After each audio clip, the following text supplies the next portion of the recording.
Hi all, welcome to another video of discrete mathematics. ഈ ഒരു video കൂടെ നമ്മൾ പ്രപ്പോസിഷണൽ കാൽക്കുലസിലെ ഒരു ആർഗ്യുമെന്റ്സ് തന്നിട്ടുണ്ടാവും. Arguments means set of hypothesis അല്ലെങ്കിൽ സെറ്റ് ഓഫ് പ്രിമൈസസ്. 2-3 ഹൈപ്പോത്തിസിസുകളുണ്ട്. ഈ ഹൈപ്പോത്തിസിസുകൾ വെച്ചിട്ട് നമ്മളൊരു കൺക്ലൂഷൻ ഡിറൈവ് ചെയ്തെടുക്കണം. ഇതാണ് ആർഗ്യുമെന്റ്സ്. അങ്ങനെ H1 തൊട്ട് H1 വരെയുള്ള ആർഗ്യുമെന്റ്സ് ഹൈപ്പോത്തിസിസുകൾ ഉണ്ടെങ്കിൽ അതിൽ നിന്ന് നമ്മൾ കൺക്ലൂഷൻ ഡിറൈവ് ചെയ്തു വരണം. ഇതാണ് ഒരു ആർഗ്യുമെന്റ് എന്ന് പറയുന്നത്. അപ്പൊ ഈ ആർഗ്യുമെന്റ്സ് നമുക്ക് വാലിഡ് ആണോ ഇൻവാലിഡ് ആണോ, ചിലപ്പോൾ ഈ ആർഗ്യുമെന്റ്സ് വാലിഡ് ആയിരിക്കും, ഈ ഹൈപ്പോത്തിസിസിൽ നിന്നായിരിക്കും കൺക്ലൂഷനിലേക്ക് എത്തണത്. അത് ചിലപ്പോൾ ഇത് വാലിഡ് ആയിരിക്കും, ചില കേസിൽ നമുക്ക് തന്നിരിക്കുന്ന ആർഗ്യുമെന്റ് ഇൻവാലിഡ് ആയിരിക്കും. അപ്പൊ വാലിഡ് ആണോ ഇൻവാലിഡ് ആണോ ഇത് ചെക്ക് ചെയ്യാൻ വേണ്ടി നമുക്ക് ട്രൂത്ത് ടേബിൾ മെക്കാനിസം ഉണ്ട്. ട്രൂത്ത് ടേബിൾ മെക്കാനിസം ഇത്ര ഉള്ളൂ. നമുക്ക് H1 തൊട്ട് ഇപ്പൊ H2 ഉണ്ട്, H3 ഉണ്ട്, H4 ഉണ്ട്. ഇത്രയും പ്രിമൈസസുകൾ ഉണ്ടെങ്കിൽ, ഹൈപ്പോത്തിസിസുകൾ ഉണ്ടെങ്കിൽ ഇതിന്റെ ഒക്കെ കൺജങ്ഷൻ ചെയ്യാം. ഇത് ഇംപ്ലൈസ് കൺക്ലൂഷൻ. ഇത് ടോട്ടോളജി ആവണം. ട്രൂത്ത് ടേബിൾ മെക്കാനിസം യൂസ് ചെയ്തിട്ട് ഒരു ആർഗ്യുമെന്റ് വാലിഡ് ആണോ ഇൻവാലിഡ് ആണോ എന്ന് അറിയുന്നുണ്ടെങ്കിൽ നമുക്ക് തന്നിരിക്കുന്ന പ്രിമൈസസുകളുടെ ഒക്കെ കൺജങ്ഷൻ ചെയ്യാം. അത് ഇംപ്ലൈസ് സി. അത് ടോട്ടോളജി ആണെങ്കിൽ നമുക്ക് പറയാൻ പറ്റും argument is valid. If not then we can say that argument is invalid. ഇതാണ് ട്രൂത്ത് ടേബിൾ മെക്കാനിസം. നമ്മൾ ഈ ഒരു വീഡിയോ കൂടെ ഡിസ്കസ് ചെയ്ത് ട്രൂത്ത് ടേബിൾ മെക്കാനിസം യൂസ് ചെയ്തിട്ടല്ല, കുറെ rules of inference rules use ചെയ്തിട്ട് ഒരു ആർഗ്യുമെന്റ് വാലിഡ് ആണോ അതോ ഇൻവാലിഡ് ആണോ എന്ന് നമ്മൾ ചെക്ക് ചെയ്യണം. എന്താണ് റൂൾസ് ഓഫ് ഇൻഫറൻസ് മാത്രമല്ല, നമ്മൾ കുറെ commutative law, idempotent law, identity law അതൊക്കെ നമുക്ക് അറിയാം. ഈ ലോസുകളും അതൊക്കെ യൂസ് ചെയ്തിട്ടാണ് നമ്മൾ ഇത് പ്രൂവ് ചെയ്യാൻ നിൽക്കുന്നത്. ഇതിന്റെ ഫസ്റ്റ് ഇൻഫറൻസ് ആണ് മോഡസ് പോണൻസ്. അതായത് നമ്മൾ ഇതൊക്കെ ഓൾറെഡി പ്രൂവ് ചെയ്ത് വെച്ചിട്ടുണ്ട്. ഇതിന് ഓരോ പേര് കൊടുത്തിട്ടുണ്ട്. ഇത് 2 ഹൈപ്പോത്തിസിസ് ആണ്.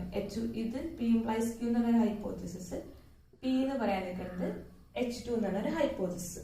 ഇതിൽ നിന്ന് നമ്മൾ കൺക്ലൂഷൻ ഇതാണ്. അതായത് ഈ P implies Q യും P യും ഇങ്ങനെ 2 ഹൈപ്പോത്തിസിസ് വന്നിട്ടുണ്ടെങ്കിൽ അത് Q ആണ്. അതിൽ നിന്ന് ഇത് ആർഗ്യുമെന്റ് വാലിഡ് ആണ്. ഇത് നമ്മൾ പ്രൂവ് ചെയ്തിരിക്കുന്നുണ്ട്. ഇത് പ്രൂവ് ചെയ്ത് ഓൾറെഡി ഉള്ള ഒരു ആർഗ്യുമെന്റ് ആണ്. അപ്പൊ ഇതിന് പേര് കൊടുത്തിരിക്കുന്നത് മോഡസ് പോണൻസ്. ഇതുപോലെ തന്നെ കുറച്ച് ഇൻഫറൻസ് റൂൾസുകൾ ഉണ്ട്, അതൊക്കെ ഓൾറെഡി നമ്മൾ പ്രൂവ്ഡ് ആണ്. അപ്പൊ നമ്മൾ ഇത് യൂസ് ചെയ്തിട്ടാണ് നമുക്ക് തന്നിരിക്കുന്ന ആർഗ്യുമെന്റ് വാലിഡ് ആണോ ഇൻവാലിഡ് ആണോ എന്ന് ചെക്ക് ചെയ്യുന്നത്. മോഡസ് പോണൻസ് പറയുന്നത് P implies Q യും P യും ആണെങ്കിൽ അതിന്റെ കൺക്ലൂഷൻ ഡിറൈവ് ചെയ്തെടുക്കുന്നത് Q ആണ്. ഇനി മോഡസ് ടോളറൻസ് എന്ന് പറയുന്നത് P implies Q negation Q. ഇവിടെ P implies Q P യും ആണെങ്കിൽ Q ആയിരിക്കും മോഡസ് പോണൻസിൽ. P implies Q negation Q ഇതാണെങ്കിൽ നെഗേഷൻ P ആയിരിക്കും. ഇതാണ് മോഡസ് ടോളറൻസിൽ പറയുന്നത്. ഇനി ഡിസ്ജങ്ക്റ്റീവ് സിലോജിസിലും പറയുന്നത് P or Q negation P. ഇതൊരു ഹൈപ്പോത്തിസിസ്, ഇത് വേറൊരു ഹൈപ്പോത്തിസിസ്. ഇതിന്റെ കൺക്ലൂഷൻ എന്ന് പറയുന്നത് Q ആയിരിക്കും. P or Q negation P means Q ആയിരിക്കും. ഇതിന് പേര് കൊടുത്തേക്കുന്നത് ഡിസ്ജങ്ക്റ്റീവ് സിലോജിസം. Next hypothetical syllogism. അതായത് P implies Q, Q implies R. ഇത് 2 ക്യാൻസൽ ചെയ്ത് പോയി ബാക്കിയുള്ളത് P implies R. ഇതാണ് ഹൈപ്പോത്തറ്റിക്കൽ സിലോജിസം. ഇനി അഡീഷൻ, അതായത് വെറും ഒരു ഹൈപ്പോത്തിസിസ് തന്നു, P മാത്രം തന്നു, അങ്ങനെയാണെങ്കിൽ അത് P or Q ആണ്. കാരണം നമുക്കറിയാം P ആണെങ്കിൽ അത് P ഡിസ്ജങ്ക്റ്റീവ് Q ആണ്. അപ്പൊ നമുക്ക് ഏതായാലും കുഴപ്പമില്ല. അതുപോലെ Q ആണെങ്കിൽ P ഡിസ്ജങ്ക്റ്റീവ് Q ആണ്. ഇത് സെയിം തന്നെ, അഡീഷൻ നമ്മൾ ആഡ് ചെയ്യണം. Simplification means P and Q ആണെങ്കിൽ അതിൽ നിന്ന് P കിട്ടും. അതുപോലെ P ആൻഡ് Q ആണെങ്കിൽ അതിൽ നിന്ന് നമുക്ക് Q കിട്ടും. ഇതാണ് സിംപ്ലിഫിക്കേഷൻ. അഡീഷന്റെ ഉള്ളിൽ P മാത്രം തന്നു, അപ്പൊ P or Q ലേക്ക് എത്തി. Simplification means P and Q തന്നു, അപ്പൊ നമുക്ക് P എന്നും പറയാം, അതുപോലെ തന്നെ നമുക്ക് Q എന്നും പറയാം. ഇനി കൺജങ്ഷൻ, അതായത് P എന്നൊരു ഹൈപ്പോത്തിസിസ് ഉണ്ട്, Q എന്നൊരു ഹൈപ്പോത്തിസിസ് ഉണ്ട്, അപ്പൊ അത് P ആൻഡ് Q. അതാണ് കൺക്ലൂഷനിലേക്ക് എത്തുക. റെസൊല്യൂഷൻ എന്ന് പറയുന്നത് P or Q യും നെഗേഷൻ P or R എങ്ങനെയാണെങ്കിൽ ഇത് 2 ക്യാൻസൽ ചെയ്ത് ബാക്കിയുള്ളത് Q or R. ഇതാണ് റെസൊല്യൂഷൻ. ഇത്രയാണ് ഇൻഫറൻസ് റൂൾസ് ഈ ഇൻഫറൻസ് റൂൾസ് മാത്രം വെച്ചിട്ടല്ല, നമ്മൾ ലോസും യൂസ് ചെയ്തിട്ട് അതിൽ ഇമ്പോർട്ടൻ്റ് ആയിട്ട് ഒരു ലോ ഉണ്ട്, P implies Q. P implies Q എന്ന് പറയുന്നത് നെഗേഷൻ പി ഓർ ക്യൂ ആണ്. ഇതൊരു ഇമ്പോർട്ടൻ്റ് ആണ്. ഇതൊക്കെ നമ്മൾ യൂസ് ചെയ്തിട്ടാണ് ഒരു ആർഗ്യുമെന്റ് വാലിഡ് ആണോ അല്ലേ നമ്മൾ ചെക്ക് ചെയ്യേണ്ടത്. അപ്പോൾ ഈ ഇൻഫറൻസ് റൂൾസ് തന്നെ പല രീതിയിൽ നമുക്ക് യൂസ് ചെയ്യാൻ പറ്റും, പല മെക്കാനിസം ഉണ്ട് നമുക്ക് പ്രൂവ് ചെയ്യാൻ വേണ്ടി. ഇപ്പോൾ 2-3 എക്സാമ്പിൾസ് ഒന്ന് നമുക്ക് ഡിസ്കസ് ചെയ്യാം എങ്ങനെയാണ് ഇൻഫറൻസ് റൂൾസ് യൂസ് ചെയ്തിട്ട് ഒരു ആർഗ്യുമെന്റ് വാലിഡ് ആണോ ഇൻവാലിഡ് ആണോ എന്ന് ചെക്ക് ചെയ്യണത്. ഈ ഒരു ക്വസ്റ്റ്യൻ്റെ ഉള്ളിൽ ക്യൂ ഈസ് വാലിഡ് ഇൻഫറൻസ് അതാണ് ഷോ ചെയ്യേണ്ടത് from the premises P implies Q, P or Q and negation Q. അപ്പൊ ഇതിൽ ഏതൊക്കെയാണ് നമ്മുടെ പ്രിമൈസസുകൾ, ഇതൊക്കെയാണ് ഫസ്റ്റ് ഐഡന്റിഫൈ ചെയ്യേണ്ടത്. അപ്പൊ പി ഇംപ്ലൈസ് ക്യൂ ഒരു പ്രിമൈസസ് ആണ്, അതുപോലെ പി ഓർ ക്യൂ വേറൊരു പ്രിമൈസസ് ആണ്, നെഗേഷൻ ക്യൂ ഇതിൽ നിന്ന് നമുക്ക് ക്യൂ, ഇതാണ് നമ്മുടെ ആർഗ്യുമെന്റ് എന്ന് പറയുന്നത്. ഇതാണ് വാലിഡ് ആണോ അല്ലേ നമ്മൾ ചെക്ക് ചെയ്യേണ്ടത്. അപ്പൊ നമുക്ക് ഒരു ക്വസ്റ്റ്യൻ തന്നിട്ടുണ്ടെങ്കിൽ അതിൻ്റെ ഉള്ളിൽ നിന്ന് ഏതൊക്കെയാണ് ഹൈപ്പോതെസിസുകൾ, അതുപോലെ ഏതാണ് നമ്മുടെ കൺക്ലൂഷൻ, ഇത് ആദ്യം തന്നെ ഐഡന്റിഫൈ ചെയ്യുക. അപ്പൊ ഇവിടെ 3 ഹൈപ്പോതെസിസുകൾ ഉണ്ട്, പിന്നെ കൺക്ലൂഷൻ എന്ന് പറയുന്നത് ക്യൂ ആണ്. ഇതാണ് കൺക്ലൂഷനുകൾ. അപ്പൊ നമ്മൾ ഇൻഫറൻസ് റൂൾ യൂസ് ചെയ്തപ്പോൾ ആദ്യം തന്നെ ഇതിൻ്റെ ഉള്ളിൽ നമുക്ക് ഹൈപ്പോതെസിസ് ഇതിന് H1 എന്ന് കൊടുത്തു, ഇത് H2 എന്ന് കൊടുത്തു, H3 എന്ന് കൊടുത്തു. ഏത് ഹൈപ്പോതെസിസ് ആദ്യം എഴുതിയാലും കുഴപ്പമില്ല, നമ്മുടെ ഇതിന്റെ ഏത് ഹൈപ്പോതെസിസ് ഫസ്റ്റ് എഴുതിയാലും പ്രശ്നമില്ല. പിന്നെ ഞാൻ ആദ്യം തന്നെ പി ഇംപ്ലൈസ് ക്യൂ എഴുതി, പി ഇംപ്ലൈസ് ക്യൂ എഴുതി. ഇതിൽ പ്രൂവ് ചെയ്തെടുക്കുമ്പോൾ നമ്മൾ ഇതിനെ ഡിറൈവ് ചെയ്തെടുക്കുമ്പോൾ പി ഇംപ്ലൈസ് ക്യൂ എന്ന് പറയുന്നത് ഫസ്റ്റ് ഹൈപ്പോതെസിസ് ആണ്.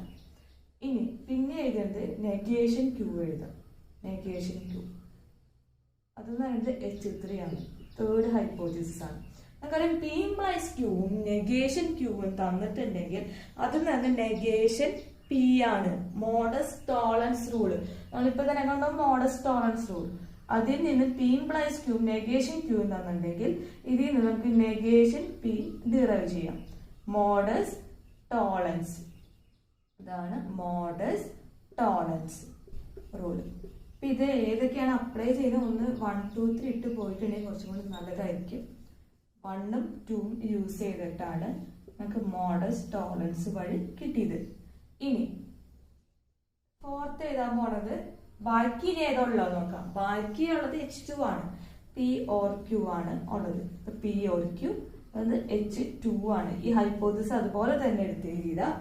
നോക്കുകയാണെങ്കിൽ പി ഓർ ക്യൂവും ഈ പി ഓർ ക്യൂവും നെഗേഷൻ പിയും ഇത് തന്നെ ഡിസ്ജങ്ക്റ്റീവ് സിലോജിസം യൂസ് ചെയ്ത് കഴിഞ്ഞിട്ടുണ്ടെങ്കിൽ ഇത് എന്റെ ആൻസർ എന്ന് പറയുന്നത് ക്യൂ ആണ്. പി ഓർ ക്യൂ നെഗേഷൻ പിയും ഇത് ഡിസ്ജങ്ക്റ്റീവ് സിലോജിസം യൂസ് ചെയ്ത് കഴിഞ്ഞിട്ടുണ്ടെങ്കിൽ ആൻസർ ക്യൂ ആണ്. ഇതിന്റെ ആൻസർ എന്ന് പറയുന്നത് ക്യൂ ആണ്. ഡിസ്ജങ്ക്റ്റീവ് സിലോജിസം ഏതൊക്കെയാണ് യൂസ് ചെയ്തിട്ട് ചെയ്തേക്കുന്നത്? 4ഉം 3ഉം യൂസ് ചെയ്തിട്ട് ഡിസ്ജങ്ക്റ്റീവ് സിലോജിസം 4 and 3 യൂസ് ചെയ്തിട്ട് ആണ് കിട്ടിയത്. അപ്പൊ നമ്മൾ കൺക്ലൂഷനിലേക്ക് എത്തി, ക്യൂ എന്ന് പറഞ്ഞ കൺക്ലൂഷനിലേക്ക് എത്തി. അതായത് ഇൻഫറൻസ് റൂൾ യൂസ് ചെയ്തിട്ട് നമ്മളിങ്ങനെ ഡിറൈവ് ചെയ്ത് നമുക്ക് ഇവിടേക്ക് എത്തണം, ഈ കൺക്ലൂഷനിലേക്ക് എത്തണം. ഏത് ഹൈപ്പോതെസിസ് യൂസ് ചെയ്താലും കുഴപ്പമില്ല, നമുക്ക് കൺക്ലൂഷനിലേക്ക് എല്ലാ ഹൈപ്പോതെസിസും നമ്മൾ യൂസ് ചെയ്യണം.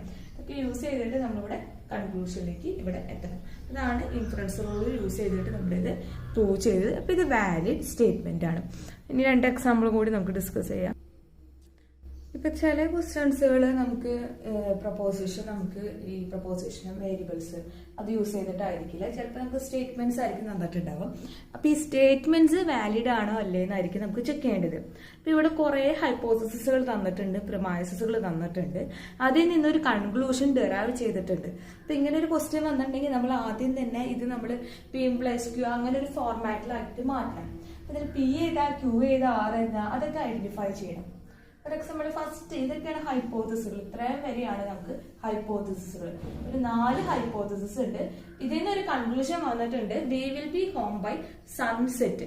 അപ്പൊ അതിന് പി ഏതാ, ക്യൂ ഏതാ, ഇതൊക്കെ ഐഡന്റിഫൈ ചെയ്യാം.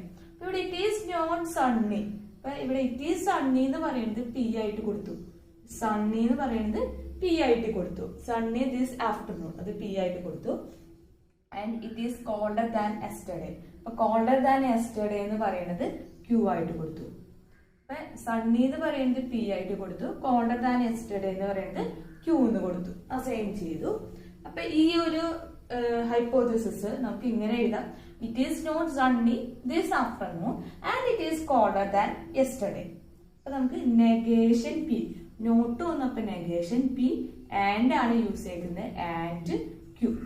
ഇങ്ങനെ നമുക്ക് എഴുതാൻ പറ്റും. അപ്പൊ ഫസ്റ്റ് ഹൈപ്പോതെസിസ് എന്ന് പറയുന്നത് നെഗേഷൻ P ആൻഡ് Q. ഇതാണ് ഫസ്റ്റ് ഹൈപ്പോതെസിസ്. നെക്സ്റ്റ് എന്ന് പറയുന്നത് we will go swimming only if it is Sunny. ഇതില് സണ്ണി നമ്മൾ P എന്ന് കൊടുത്തിട്ടുണ്ട്. സണ്ണി P ആണ്. ഇത് നമ്മൾ യൂസ് ചെയ്തിട്ടില്ല. അപ്പൊ ഇതിന് R എന്ന് കൊടുത്തു. സ്വിമ്മിങ് എന്ന് പറയുന്നത് R കൊടുത്തു. വി വിൽ ഗോ സ്വിമ്മിങ്, അതിന് R എന്ന് കൊടുത്തു. Only if it is Sunny ആണ്. അതായത് R only if P. R only if P means R implies P ആണ്. R only if P means R implies P ആണ്.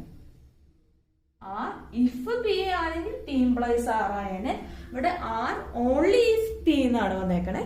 അപ്പൊ അവിടെ R implies P വരും. Next if we do not go swimming, അതായത് swimming ഇവിടെ R ആണ്. Do not വരുമ്പോൾ negation ആയിരിക്കും. Then we will take canoe trip. ഇത് നമ്മൾ എവിടെയും അസൈൻ ചെയ്തിട്ടില്ല. canoe trip ഇതിന് S എന്ന് കൊടുത്തു. ഇതിന് നമുക്ക് ഈ ഹൈപ്പോതെസിസ് നമുക്ക് ഡിറൈവ് ചെയ്ത് എഴുതാൻ പറ്റും. If we do not go swimming, അതായത് then we will take a canoe trip. അതായത് negation R implies S. Next hypothesis നോക്കാം. If we take a canoe trip, അതിന് S എന്ന് കൊടുത്തിട്ടുണ്ട്. Then we will be home by sunset. അപ്പൊ ഈ home by sunset നമ്മൾ എവിടെ യൂസ് ചെയ്തിട്ടില്ല. അപ്പൊ T എന്ന് തന്നെ വേരിയബിൾ കൊടുത്തു. ഇത് നമ്മൾ എഴുതുമ്പോൾ if you take a canoe trip then we will be home by sunset. അതായത് S implies T വന്നു. First hypothesis negation P and Q ആണ്. Second hypothesis R implies P ആണ്. Third one negation R implies S ആണ്. Fourth one S implies T.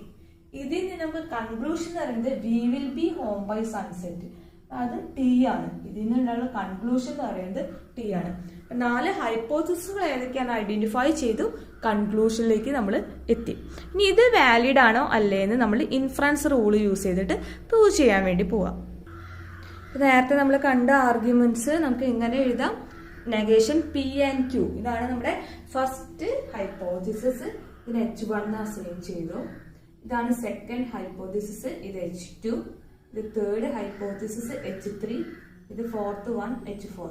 ഇതാണ് നമ്മുടെ conclusion. നമുക്ക് ഇതാണ് argument. ഇതാണ് നമുക്ക് ചെക്ക് ചെയ്യേണ്ടത് വാലിഡ് ആണോ അല്ലേ എന്ന് നമുക്ക് ചെക്ക് ചെയ്യേണ്ടത്. അപ്പൊ ഇതിൻ്റെ ഉള്ളിൽ നമ്മൾ ഫസ്റ്റ് ഈ ഹൈപ്പോതെസിസുകൾ നമുക്ക് എടുക്കാൻ പോവാം. അപ്പൊ ആദ്യത്തെ ഹൈപ്പോതെസിസ് എടുത്തു. അപ്പൊ സ്റ്റെപ്പ് 1 ഫസ്റ്റ് സ്റ്റെപ്പ് എടുത്തു. ഫസ്റ്റ് സ്റ്റെപ്പിന്റെ ഉള്ളിൽ നമ്മൾ നെഗേഷൻ P ആൻഡ് Q, ഈ ഹൈപ്പോതെസിസ് വെച്ചിട്ട് നമ്മൾ സ്റ്റാർട്ട് ചെയ്യാം. ഫസ്റ്റ് സ്റ്റെപ്പിന്റെ ഉള്ളിൽ നെഗേഷൻ P ആൻഡ് Q ഇതെന്ന് പറയുന്നത് ഫസ്റ്റ് ഹൈപ്പോതെസിസ് ആണ്. നെക്സ്റ്റ് ഇതിൽ നിന്ന് നമുക്ക് നെഗേഷൻ P എന്ന് എഴുതാം. കാരണം സിംപ്ലിഫിക്കേഷൻ യൂസ് ചെയ്തിട്ട് നെഗേഷൻ P എന്ന് എഴുതാം. സിംപ്ലിഫിക്കേഷൻ ഓഫ് 1ന്റെ സിംപ്ലിഫിക്കേഷൻ ആണ്. ഇനി നെക്സ്റ്റ് ഹൈപ്പോതെസിസ് ചെയ്ത R ഇംപ്ലൈസ് P.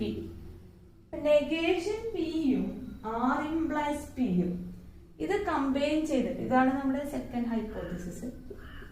നെഗേഷൻ Pയും R ഇംപ്ലൈസ് Pയും കമ്പൈൻ ചെയ്ത് നമുക്ക് നെഗേഷൻ R എന്ന് കിട്ടും. ഇത് നമ്മുടെ മോഡസ്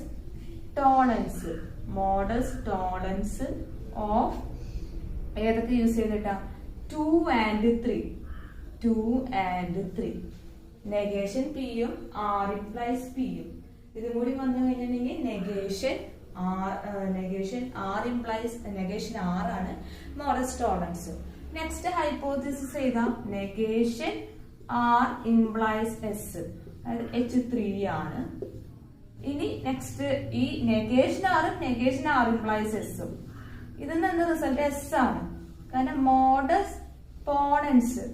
മോഡസ് പോണൻസ് യൂസ് ചെയ്തിട്ട് നമുക്ക് പറയാം ഈ 4ഉം 5ഉം 4ഉം യൂസ് ചെയ്തിട്ടുണ്ടെങ്കിൽ ഇത് എസ് ആണ്. നമ്മൾ മോഡസ് പോണസ് പറഞ്ഞത് പിയും പി ഇംപ്ലൈസ് ക്യൂ ഇതാണെങ്കിൽ ക്യൂ ആണെന്നാണ് പറഞ്ഞത്. അപ്പൊ ഇവിടെ നെഗേഷൻ ആർ ഇംപ്ലൈസ് എസും, അപ്പൊ എസ് ആയി.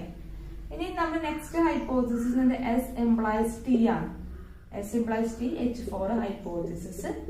ഇനി ഇത് രണ്ടും 6, 7 മോഡസ് പോണൻസിൽ കൊടുത്തു കഴിഞ്ഞിട്ടുണ്ടെങ്കിൽ നമുക്ക് ടി എന്ന് കിട്ടും. മോഡസ് പോണൻസ് 6 and 7 അതിൽ നിന്ന് നമുക്ക് ടി എത്തി. അപ്പൊ നമ്മൾ എല്ലാ ഹൈപ്പോത്തിസും ഇവിടെ യൂസ് ചെയ്ത് കഴിഞ്ഞു. നമ്മുടെ കൺക്ലൂഷനിലേക്ക് നമ്മൾ ഡിറൈവ് ചെയ്തു. ടി എന്ന് പറഞ്ഞ കൺക്ലൂഷനിലേക്ക് നമുക്ക് ഇവിടെ എത്തി. ഇതെന്ന് പറയുന്നത് വാലിഡ് സ്റ്റേറ്റ്മെന്റ് ആണ്. നമ്മളെല്ലാം ഇത് യൂസ് ചെയ്ത് നമ്മൾ കൺക്ലൂഷനിലേക്ക് എത്തണം, എന്നാൽ അത് വാലിഡ് സ്റ്റേറ്റ്മെന്റ് ആവുള്ളൂ. അപ്പൊ ഇവിടെ നമ്മൾ ഇൻഫറൻസ് റൂൾസ് മാത്രമേ യൂസ് ചെയ്തിട്ടുള്ളൂ. ചില സിറ്റുവേഷനിൽ നമ്മൾ ഇൻഫറൻസ് റൂൾസ് അല്ല വേറെ ലോസും ഡിമോർഗൻസ് ലോയും ഡിസ്ട്രിബ്യൂട്ടീവ് ലോസും ഒക്കെ നമുക്ക് യൂസ് ചെയ്യേണ്ടി വരും. അപ്പൊ യൂസ് ചെയ്ത് നമുക്ക് കൺക്ലൂഷനിലേക്ക് എത്താം. അതാണ് ഇൻഫറൻസ് റൂൾ യൂസ് ചെയ്തിട്ട് വാലിഡ് ആണോ അല്ലെങ്കിൽ നമുക്ക് ചെക്ക് ചെയ്യണത്. അപ്പൊ നമുക്ക് ട്രൂത്ത് ടേബിൾ യൂസ് ചെയ്തിട്ട് പറ്റും. അപ്പൊ അതാണെങ്കിൽ ജസ്റ്റ് നമ്മൾ ടോട്ടോളജി ആണ് നമ്മൾ പ്രൂവ് ചെയ്താൽ മതി. എല്ലാ ഹൈപ്പോത്തിസിസ് ആഡ് ചെയ്തിട്ട് ഇംപ്ലൈഡ് ടു സെയിം അത് ടോട്ടോളജി ആണെന്ന് പ്രൂവ് ചെയ്താൽ മതി. അല്ലെങ്കിൽ വേറെ മെക്കാനിസം ഇൻഫറൻസ് റൂൾ യൂസ് ചെയ്തിട്ട്. ഈ ഇൻഫറൻസ് റൂൾ യൂസ് ചെയ്തിട്ട് ഇത് ഫസ്റ്റ് മെക്കാനിസം ആണ്, ഡയറക്റ്റ് ഒരു അപ്രോച്ച് ആണ്. എല്ലാം നമ്മൾ യൂസ് ചെയ്തിട്ട് കൺക്ലൂഷനിലേക്ക് എത്തി. ഇനിയും ഇൻഫറൻസ് റൂൾ യൂസ് ചെയ്തിട്ട് വേറെ മെക്കാനിസംസ് ഉണ്ട്, അത് അടുത്ത വീഡിയോ കൂടെ നമുക്ക് ഡിസ്കസ് ചെയ്യാം. Okay, thank you.